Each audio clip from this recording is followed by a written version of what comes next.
actually want to turn back to Family Ties for a second because Sure.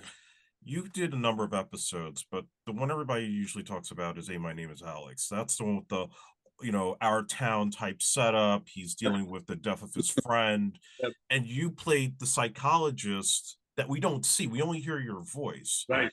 So obviously that's on like a lot of like greatest episodes of all time, especially for that series. It was a Yeah. benchmark for it. What were your memories of doing that episode? And did you record your lines on the set during the tapings, or was it after? No, it was I was off camera. He was talking to me off camera the whole time. So the only thing was you didn't see me on camera. There was no reason. He talked to me and I responded, but he was looking at me as I am looking at you.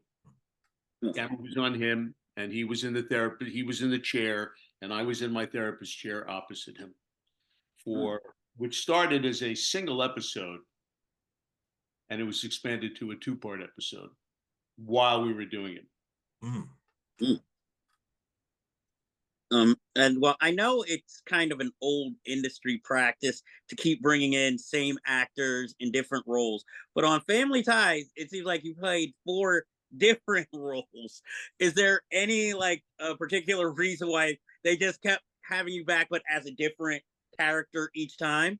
I think they I think I think they liked me.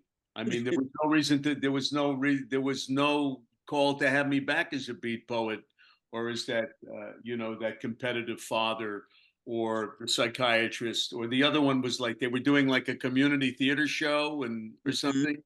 I was an Yeah. actor in a little playlet or something. Yeah, no, they yeah, I mean, it was like a little repertory company, like a little Preston Sturges movie, the way he always would have his, all those guys from the Alan Quail Club and the guys in Hail the Conquering Hero. You Hmm. know, it's how you build community, True. And Yeah. Alan Blumenfeld, who was on Family Ties. You know who he played on Family Ties? no. There's a couple on Family Ties. They moved to Long Island. Okay.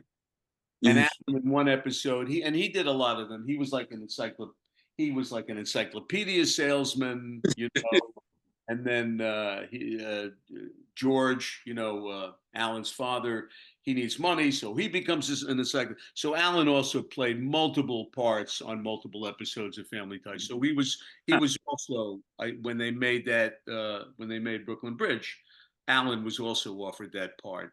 And a woman played his wife. Her name is Natalia Nogalich. They were also part of the family. They were the family that moved to Long Island.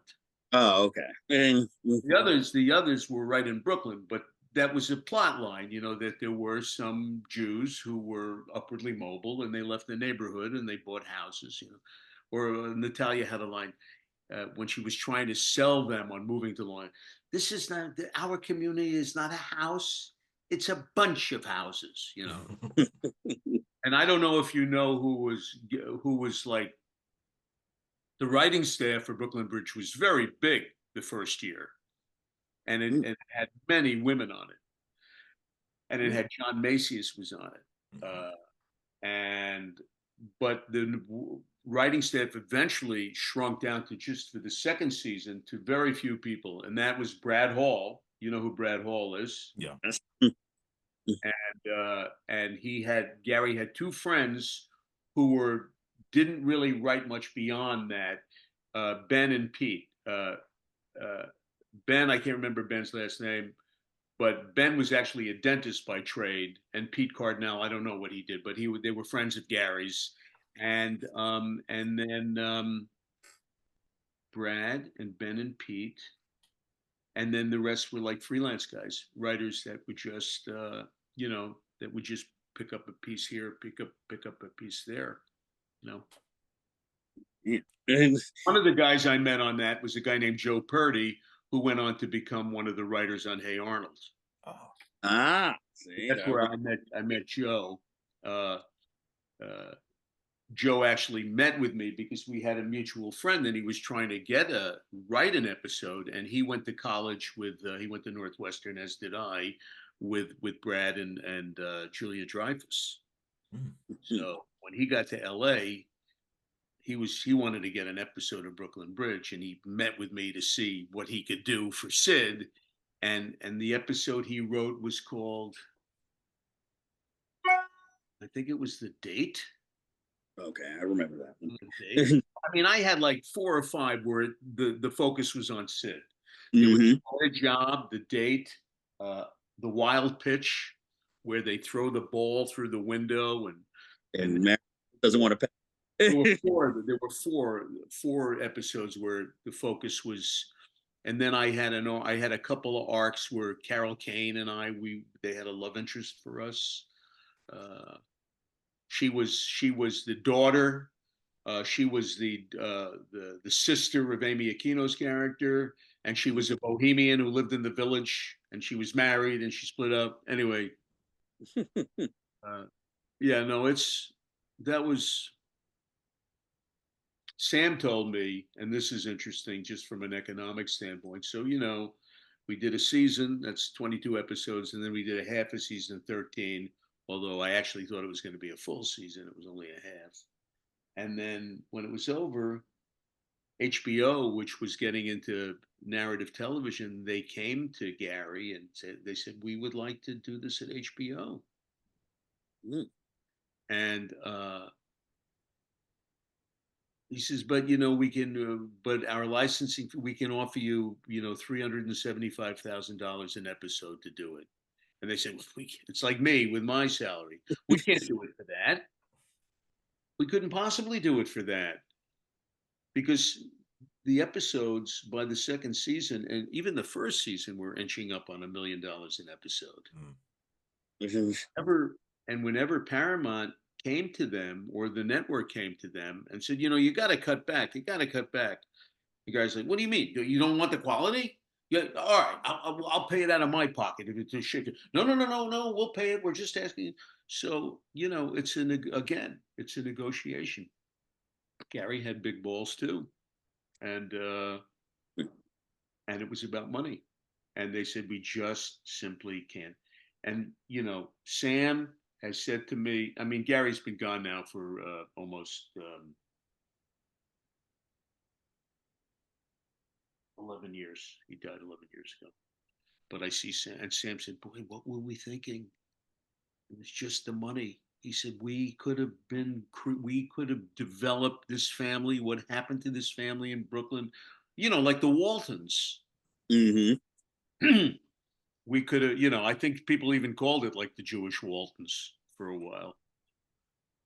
And it was just this really thing that happens in Hollywood about money. Money is tied into respect, and well, we need more money. Listen, if you guys are guerrilla filmmakers, you know how little you need to make movies sometimes. Mm-hmm. You know how little you need. And then, the ethos becomes more is more. And that doesn't guarantee you're going to make a better movie if you have more money necessarily. True. And, guerrilla filmmaking, there's something to be said by living by your wits and making movies like that. There's some pretty amazing movies that were made that way, right? Oh, totally. Still, you got it, right? What choice do all these guys with their IMDb credits that I know, with these movies I've never heard of, these shorts that they make? Somebody's putting 10 or 15 grand into these shorts, so these directors and writers, and the actors aren't getting any money. They're getting they're all, the union allows you to get a certain amount of money based on the budget, as you know, or no money at all, or deferred money, or yeah, man, it's definitely, hindsight is 2020. But I've had that conversation with Sam Weisman more than one time, because he's also a guy in his 70s who was an excellent director, who was not, in their mind, employable because of his age. Ridiculous. He made Mighty Ducks 2. I saw that in the theater. And George of the Jungle. Yeah. And Hmm. again, Sam was the same thing. You know, he had a few duds, and they were done with him. The Out of Towners. Yeah, I remember that. It's on an airplane. Oh yeah. Well, you get it. You get a big budget and a few flops, and and then maybe you're a little gnarly about getting paid for more when you know, when they'll put you out to pasture. It's not there's always somebody coming up who'll take less money or who's more hungry, or and then a lot of these people, they're well heeled, they don't have to work, and then they think, shit, but I'd like to work,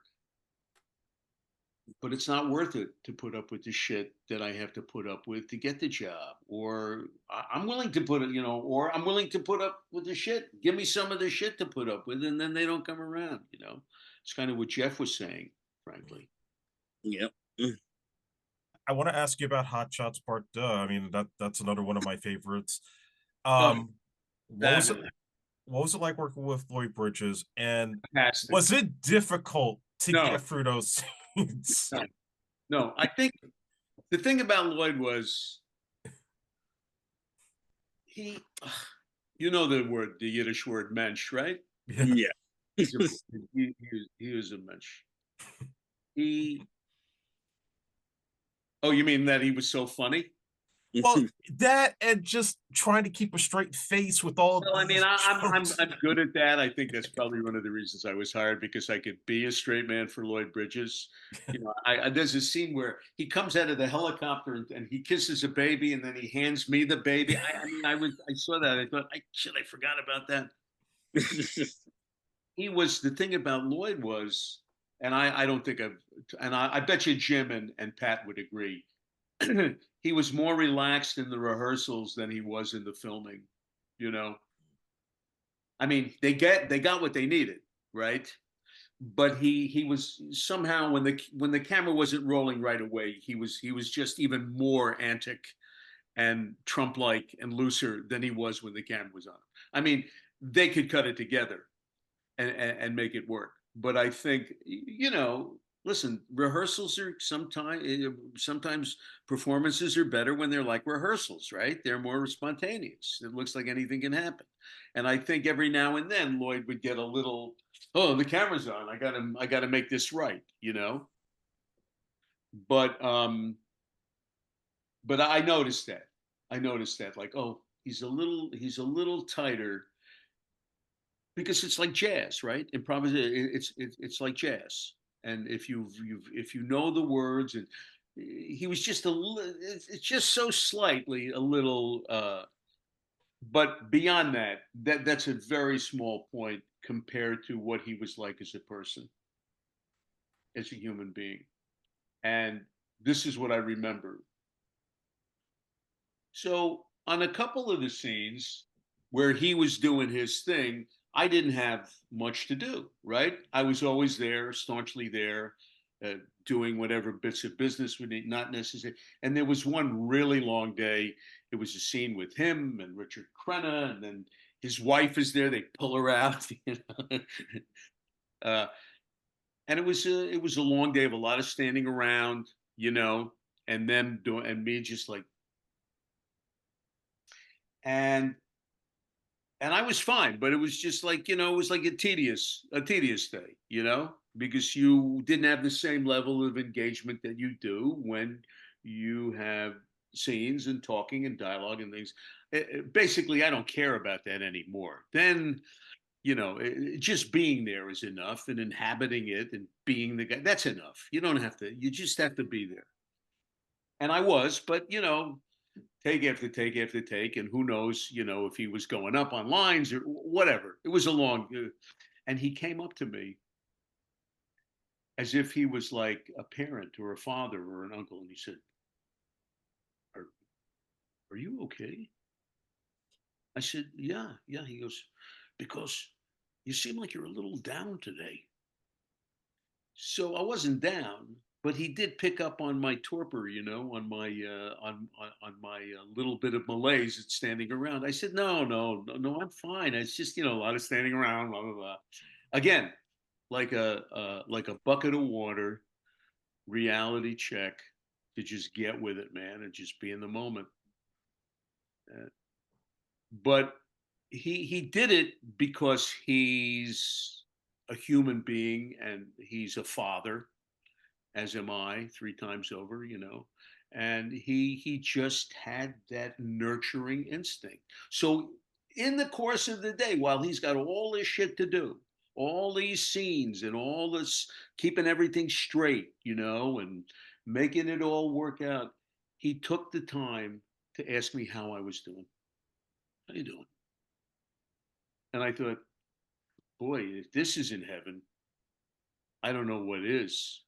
And I got that at the tail end of Brooklyn Bridge, and I had to work some uh, I had to work some scheduling things out, because I still had episodes of that. They worked my dates out, they did all this stuff.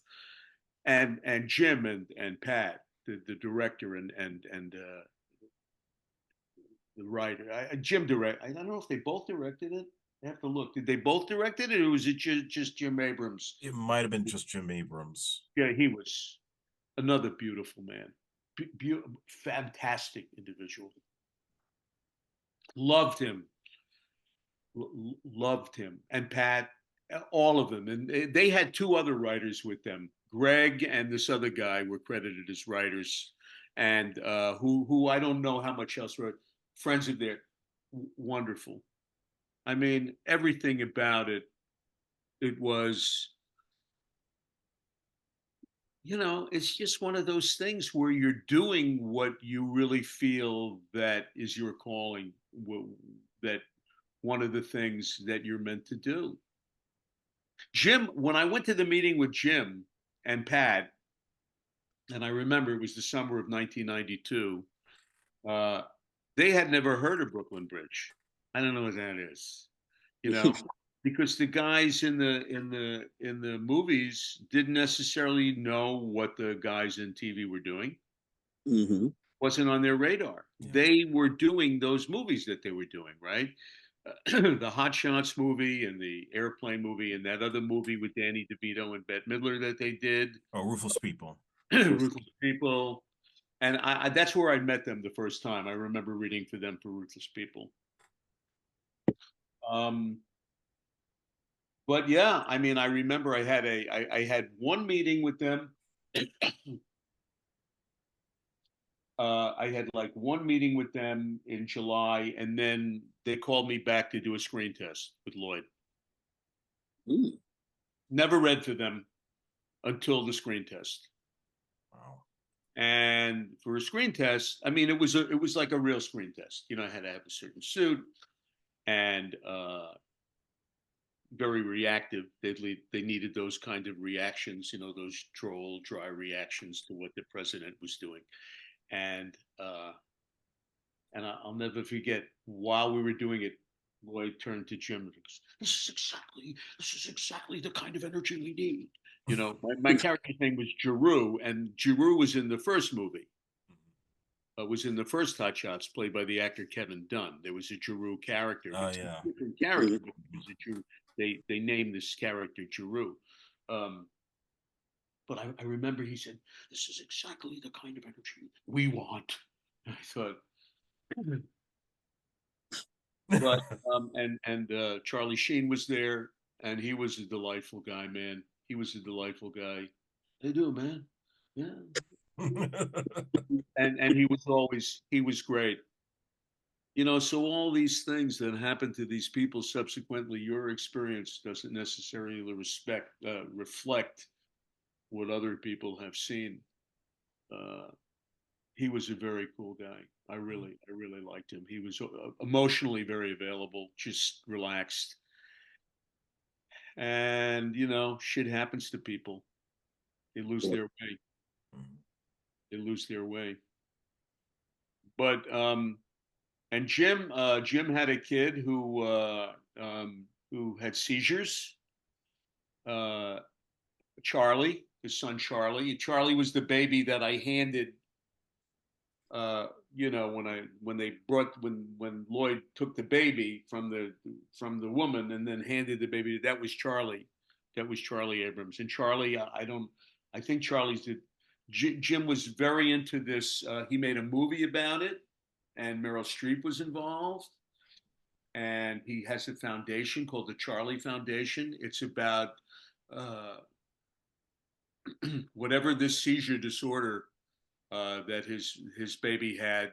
Um, he's got to be in his 30s now and doing well. But it was related to a diet. The correction of this seizure problem was related to a diet that has a lot of fat in it, and it's a specific diet. So he was basically, Jim devoted a lot of his life to this foundation and science and Charlie's progress, and I'm sure Charlie is doing well. And Jim, I know he did a couple of movies, right? He did Mafia, Yeah. but I don't know what he's. I think he got so rich from Airplane and Hot Shots that, and certainly he had a reputation from Kentucky Fried Movie.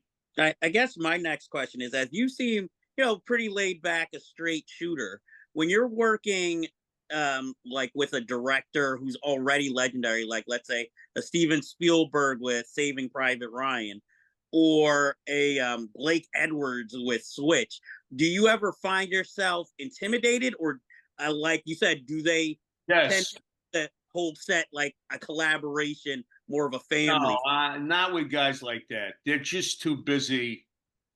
They're just like, you feel like you're walking around Mount Rushmore. In the case of Blake Edwards, I think Blake Edwards suffered from a very distinct kind of mental illness that I can't exactly say what it is, Okay. but he was a very and I can tell you a story about him. Steven Spielberg, on the other hand, he's just like, whatever you say, General, it's just like, you don't get a lot of time with Steven Spielberg. Are you interested in hearing how I got that part? Yeah, Yes, definitely. definitely. And are you interested in hearing what the shoot was like? Yeah. Yes. And what a brilliant director Steven Spielberg is, for all the reasons that directors are brilliant? I mean, you're the first guest we've had that's actually worked with him, so yeah. Oh, okay. So my agent, who's been retired for a year, is friends with Denise Chamian, who was his casting director at the time. And Denise also, and wonderful woman who still is working, by the way. You'll see her, if you look her up, you'll see all the things she's done. And I had met her for a bunch of things, but she also cast Eyes Wide Shut. I actually went to read for it was like a 3-page monologue that had nothing to do with the movie that Kubrick wanted everybody to read. So that was my first, with that kind, it's like, oh my God, is it possible that I'll get to work with Stanley Kubrick? Same thing with Steven Spielberg. So I went in to read, and there was a part of it was like a supply sergeant, okay? It was like a guy in a in the Jeep pool or something. It was something, and not the part that Dennis Farina played, a different part, and that's the part I read for. And I said to Denise, I got to ask you, how does this guy decide who he wants? She said, I was sitting in the waiting room with that guy who Thomas Hayden Church. I remember sitting opposite him, and I thought, oh wow, Thomas Hayden Church. No. But she said, this is what's going to happen. In 10 days, you're going to have an answer. You're going to hear from me in 10 days. I promise you. You're going to have an answer. I said, but how does she said, in 10 days, we'll know something. Well, in 10 days, they offered me a part, but not the part that I read for. She said, no, Steven wants you in the movie, but he wants you in a different part. He doesn't want you in that part. I said, okay, I don't think I knew what the part was. he picked me for a different part. I said, okay.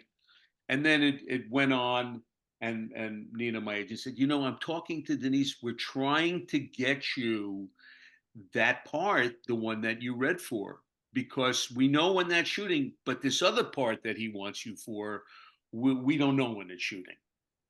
So we'd like to know when you're booked. And he said, but I know he wants you for that. So I said, okay, okay. So she called me back at the end of it. She said, it's a good thing we didn't press him about this, because the part that you read for, I said, yeah, she said, has been cut from the movie. Oh. Yeah. So again, it's like you talk about things that happen that are luck, that are related to luck or karma or what's meant to be or not. That's another one. She said, well, I thought, well, I didn't say it out loud. I said, well, it's a good thing you didn't insist, and be out of a job. So, but when you meet him, and I never knew when I was going to go work.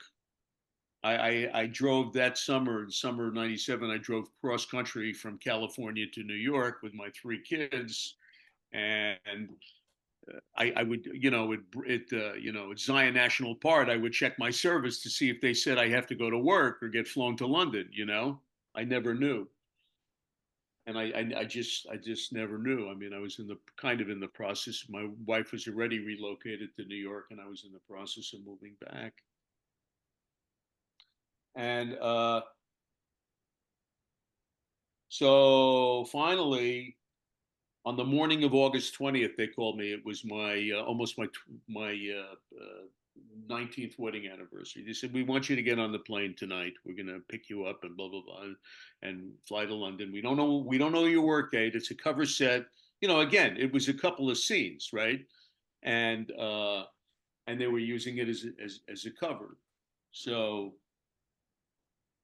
basically, I was there for 7 days and I didn't work at all because I was waiting. But when I got to the set, which was under the mess hall, it was in a big tent, like a big military tent, and Spielberg is nerdily dressed in military garb himself, and from the other side of the room, I saw Spielberg sitting talking to Pete Postlethwaite, at lunch. And I guess, I don't know if they ever did a movie together, but they were chatting. And I know, of course, I've never met Steven Spielberg. I only saw a tape. And from way over on the other side of the room, he caught my eye and I caught his eye, right? And this is what he did. This is the gesture. Hello, don't come over here. The gesture. I mean, it's like a 2-pronged gesture. Hello, don't come here. So I thought, noted, So it's like, whatever the general wants, And, I met Tom Hanks, who was hilarious. He was very funny. And Cranston, who I actually used to play poker with in LA. When I was looking at him, I said, I know, who was friends with Tom Hanks was friends with them. They'd done a movie together or something. But the hello, don't come over here gesture was enough for me to say, yeah, what am I going to come go over there and chat him up? Because I'm in town, I've arrived. He's got a bigger fish to fry than me, Plus, every day he was blowing shit up on the set. And I went to the set one day when we took a big group picture, and there he was. Okay, action. Boom. It's like over and over and over again. But, finally went to work. And the very first 2 days, and the first day the scene they did was the shot of the typing pool, right? So they had the camera on a dolly, and it went through the whole thing, and ending up with me in the office, looking at the telegram given to me by my lieutenant. One long, wonderful, but that was and the AD came over to me, and this is addresses what it's like to meet somebody of this kind of stature. Waiting around all day. I knew we weren't going to do the scenes. We weren't going to do the exposition scene and the Lincoln letter scene. That was going to be the next day. So there was nothing I really had to do with. I didn't have as much responsibility. But the AD came over, and he's like, "All right, just stay where you are." I was like, "You're in uniform. Steven wants to talk to you." It's like, he wants to talk. He wants to talk to me. And I was with the young man who played the lieutenant, who was an American living in London. Married to an English person, I guess. No, no, no, no, don't go. Just stay right here. He's going to come over and talk to you. It's like, oh, okay. And then, sure enough, marched over. Very excited about the scene. Today we're just gonna go in there. We're gonna just take a little bite out of it. And thank you very much. And he was gone.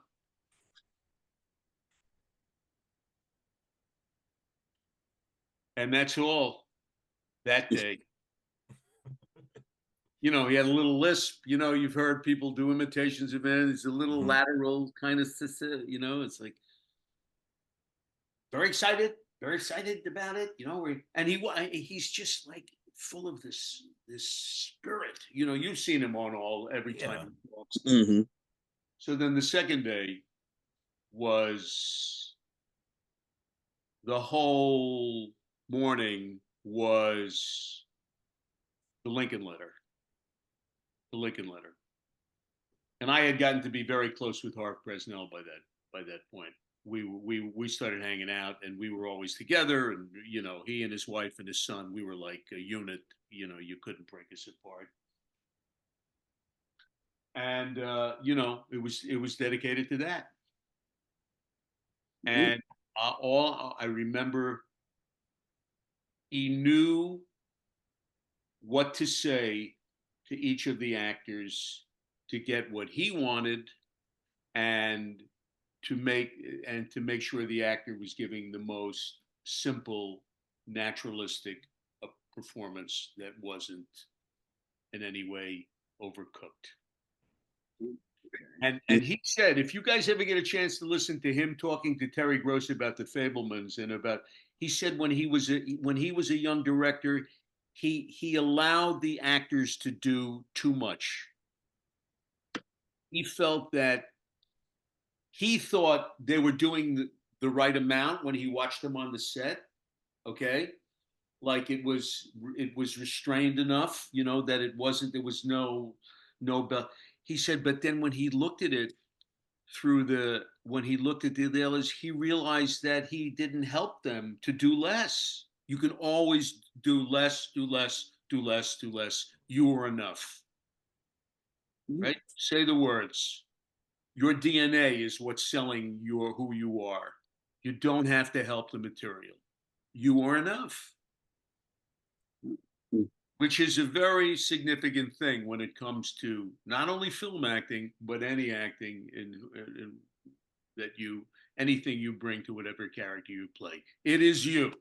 Yes, you are different people all the time, but your essential DNA is you. It's why you're cast, Brian, on the other hand, God love him, I fear or feel that left to his own devices, he might have the tendency to overact a little bit.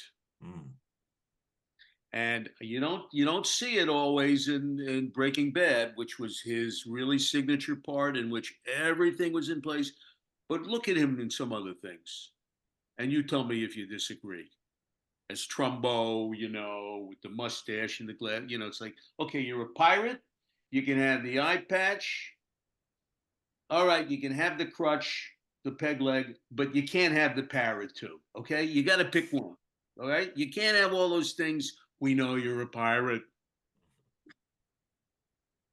Brian had decided, from what little was in the text, and this would be, I know because I spent time with him and didn't say anything about it, is he had decided that his guy was he was a colonel, so naturally he was some kind of aristocrat, who went to West Point or whatever, and he had kind of cultivated this very kind of patrician way of speaking as the colonel.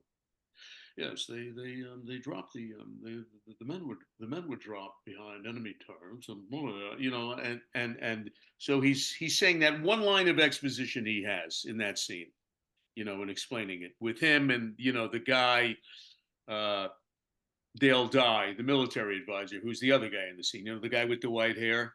Yeah. Mm-hmm. But he said so Brian is doing his lines, and I had no lines in that scene, and Spielberg actually filmed my close-up himself sitting behind the camera of me listening to. So I thought, oh, Steven Spielberg is filming me sitting behind the camera for my close-up. He wants to watch me in the close-up while Harv is reading the Lincoln letter. That's very interesting. He wanted to run the camera. He wanted to see how it was affecting me, because he's going to need to cut away to how it's affecting all the people who are listening, right? He knows he's cutting it in his head, right? Mm-hmm. But to Brian, he said, so Brian is talking about, they dropped the men across the southern table. And he says, Brian, just bore me. Just bore me with the lines. Just bore me with the information. You don't have to do all this stuff. Just bore me. What better direction could you give somebody who is leaning into doing too much and overacting than tell him to just spit it out, pal? Give me the information. I don't need to hear any kind of yes accent or whatever you're doing, So I thought, well, he's saying what I would say if I had the power to say, what are you doing? He didn't say, what the fuck are you doing, man? That's what a certain other kind of person would do. Yeah. He helped him. It's all about how you relax the actors. And he did the same thing to me when we were in the office, okay? When I brought in the information with the telegrams.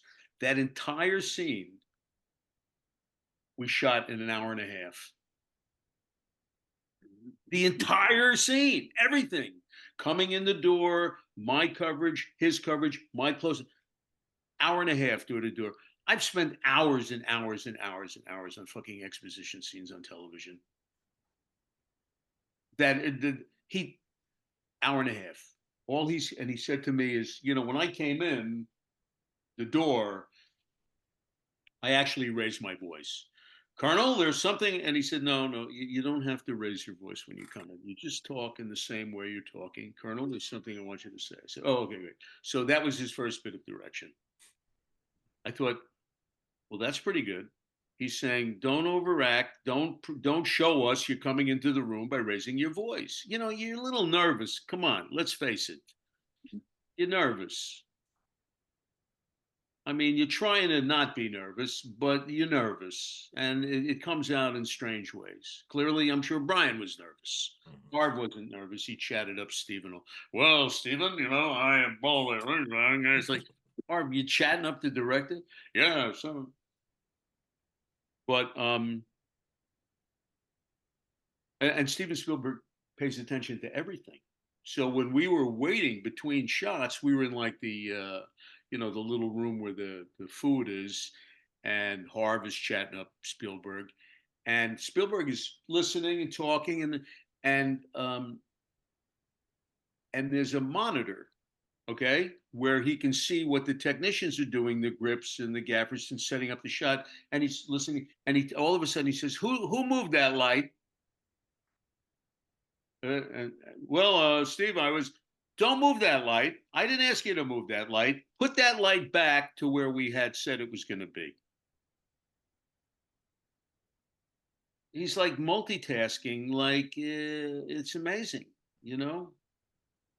Buddhists say don't multitask. Well, he disproves them. You know what I mean? Like Buddhists say do one thing at a time. No, he disproved that. You know that, Chef, right? You got the beads. You know that. Yes. But so that was the first thing he said to me. Uh,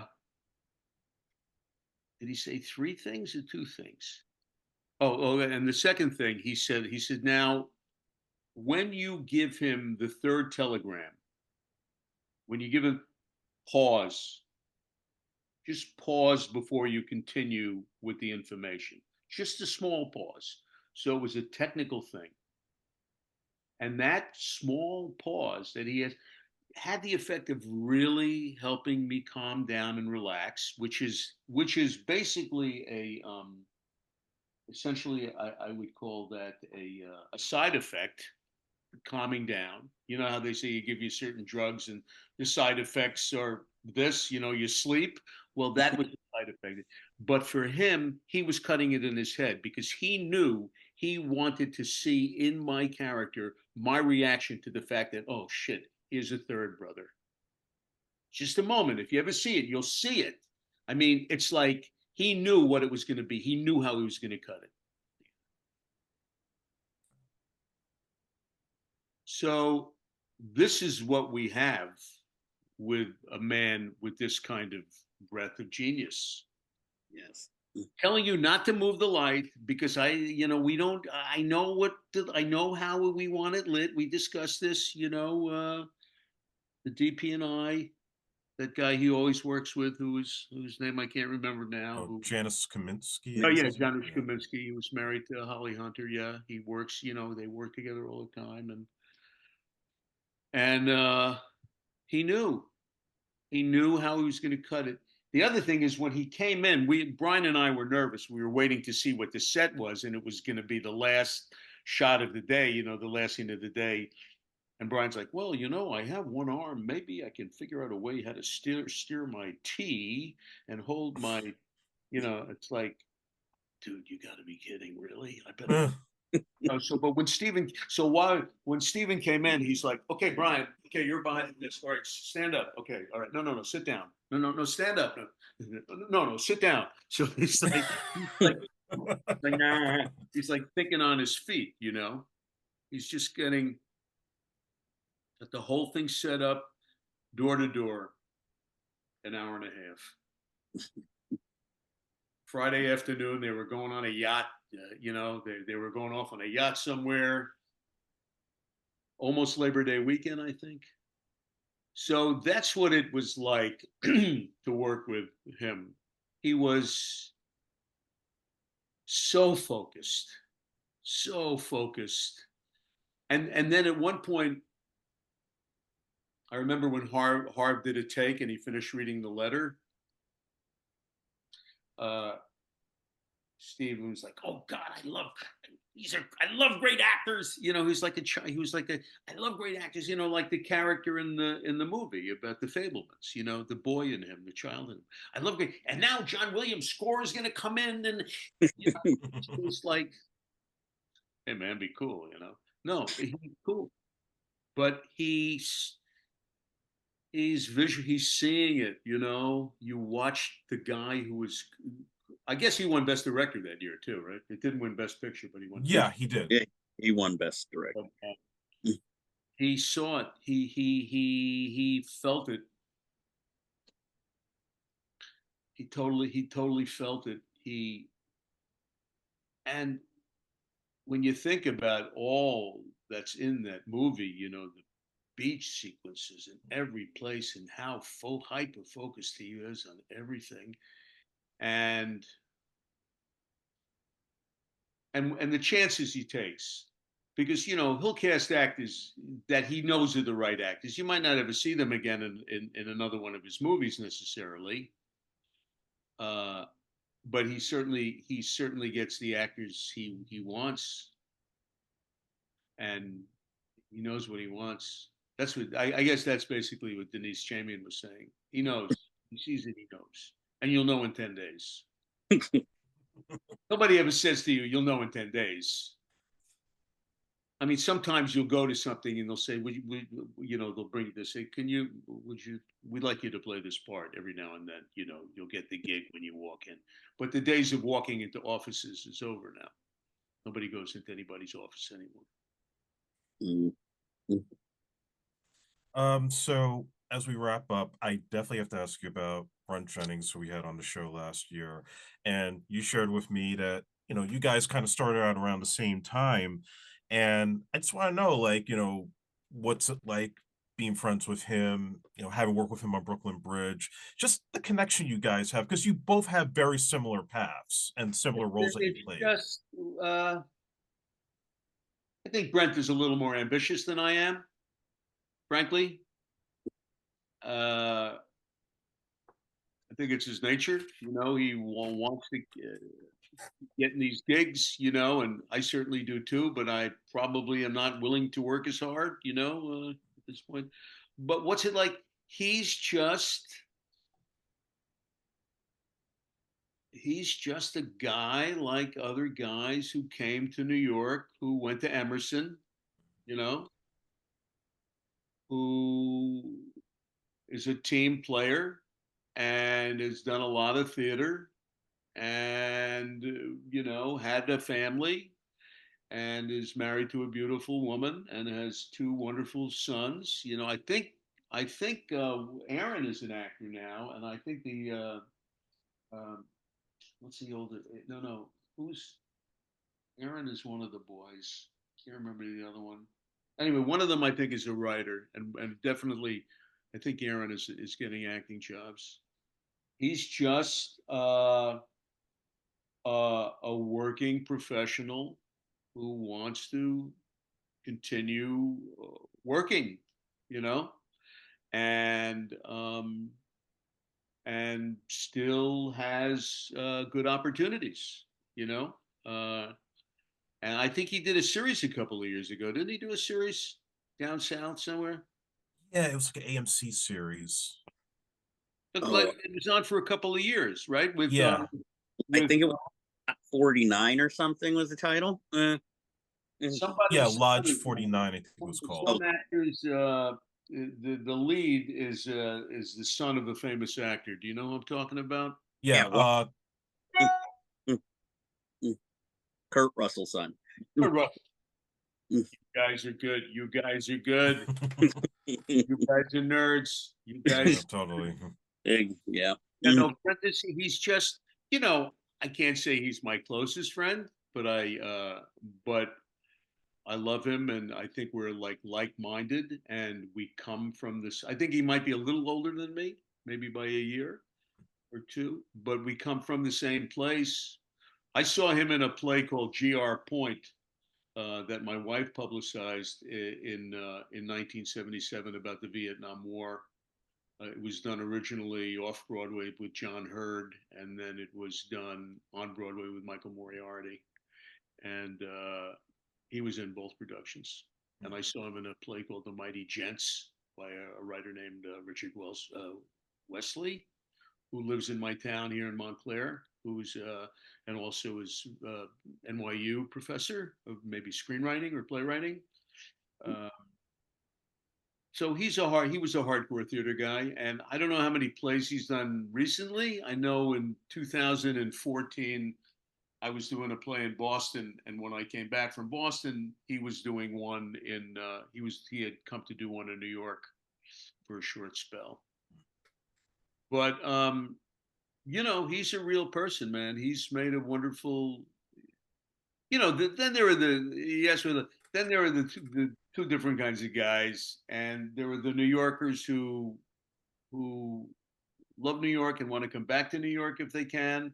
And then there are the New Yorkers who go to LA and they say, I'm not going back to New York. This is great. I can play golf. I can do this. I grew up in the suburbs. I like the suburbs.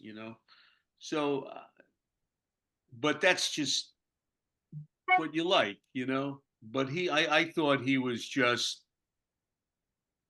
I thought he was wonderful in that movie, that movie with Brad Pitt. And I Oh, was Moneyball, yeah. yeah, yeah, money. so happy to see him in getting that kind of part because there's only one part and there's many actors who can get it.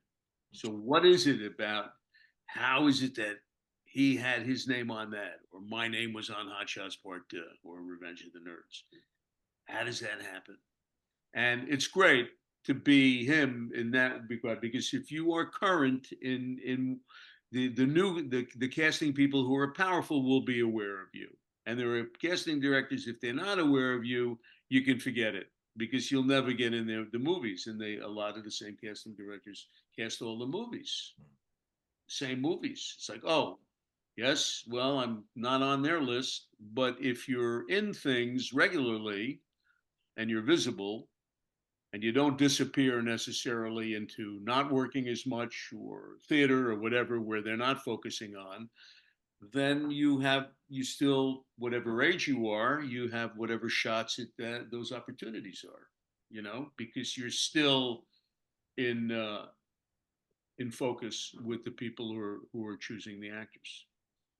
And it's hard because of the technology. You don't meet anybody anymore, so they were. Yeah. But it's all good. It's yeah. I mean, it's wonderful to talk to you guys, because you yourself lose your perspective sometimes about what your career is, particularly when things slow down. And I don't mind that things slow down. I still do plays, and whatever little bits of movies or TV that I can get. If somebody asks, I'll do it. Um, or we'll chase after something if it's, I think, if it's good writing, and wouldn't mind going through the process of with humiliation being at the end of the line. If the material is good, you don't mind. You can put it, particularly if you don't need it or don't need the money, whatever. Because they don't really pay you much money anymore anyway. So, uh, but well, more than some, better than a sharp stick in the eye. But True. not stupid enough to turn down jobs that I might have 30 some odd years ago. I guess my last question will be a trivial one. Maybe not. Maybe not. Okay. In a lot of roles, you wear glasses, and obviously, sitting here, you're not wearing them. So I'm just wondering, was it like the roles that required the glasses, or did you actually, have vision problems at the time? Well, I definitely have been nearsighted for a long time, since fifth grade, but my vision has improved. I never need glasses to read. Um, and I have a cataract in one of my eyes, so that means I'm going to have to deal with that. It's like a and then when you get that repaired, your vision really improves. But I think I was working the type thing a little bit when I was younger. Okay. That was working the type thing. The teacher would wear glasses. Uh, the accountant would wear glasses. The lawyer may or may not. And then, of course, glasses become a prop too, Yeah. because you need reading glasses. So you need business to do. You're an accountant and you're doing paperwork, and you take your glasses on, and using the business that you have, helps you play the part better, makes it more realistic. Everything is integrated. So yeah, I think it started as a choice, is a way, but then you don't want to be stuck with that, be typed as the nerd in the glasses. So I didn't wear glasses as Sid in Brooklyn Bridge. I never wore Yeah. glasses. That recognized you at first till I heard the voice, and it was like, oh, that's David Wohl.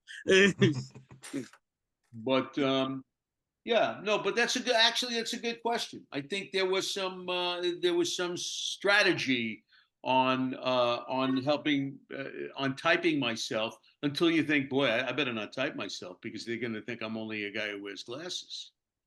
And then you find out they don't care at all if you wear glasses or not. It's just your hang up, Mm-hmm. unless they envision the character with glasses. But True. envision, there are things that you think they think about that often they don't. So to that end, I'll leave you with one story about uh, the other people in the movie business with other jobs, who were very important to the process. So Albert Wolski was the costume designer on Sophie's Choice. So when I went for my fitting, I wore the glasses that I'd worn at my audition with Mr. Pakula, which were wire. They were like rimless glasses that belonged to my grandmother, gold rimless glasses. Actually, they didn't even have my prescription in them. They had an old prescription of hers, but I decided that they were the glasses, and they were octagonal, you know? Mm-hmm.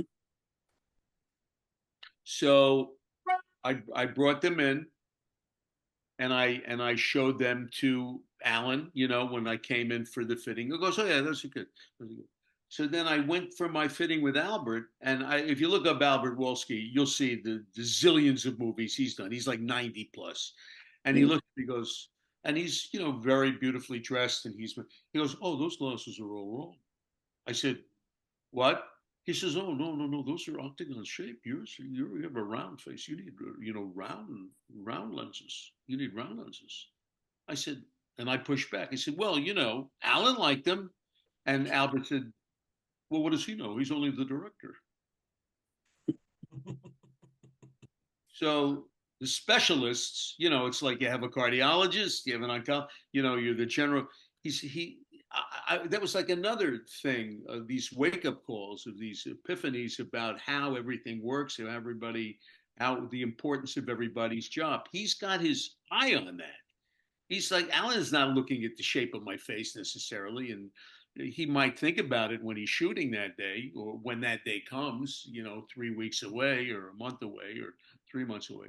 But Albert is like making sure that that it's all right. Your clothes, if you're choosing glasses, how they suit your face. But when he says, "Oh, what does he know? He's only the director." He wasn't saying it with any kind of, it sounds a little like Kermit the Frog, right?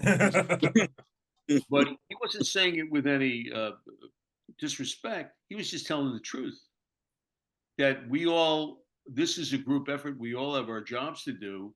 And this is my area that the director is not paying attention to. So I'm paying attention to it. And it was like, okay, well, here's the glasses. Make them up however you want. Here's my prescription. You know best, you know? All right, lads. Thank you so much, David. Appreciate this. Thank you. I really had a good time. To be continued. Yes. Definitely. All right. Thank you. All right, take care. Bye-bye. Oh, as you can see, a great guy all around, and talk about a mensch. Yeah, there you go, Mr. David Wohl. And that ends our business for this episode. But as you know, we always have unfinished business, as you can see, to be continued, hopefully soon. And with that, we thank you for watching the show. We thank you for enjoying the show, hopefully. Hopefully we can get more questions answered, because I'm sure me and Andre both have pages of questions. Yep. And, you know, but he's just such a great storyteller that you just get into it, and he actually answers so many questions for you before you can even ask them. So we have to say, we bid you adieu this week, but please watch, enjoy, comment, share, and please subscribe so we can keep bringing like this to you. So we bid you adieu for today. If you like this review, please be sure to like and hit subscribe to be alerted to new episodes in the future.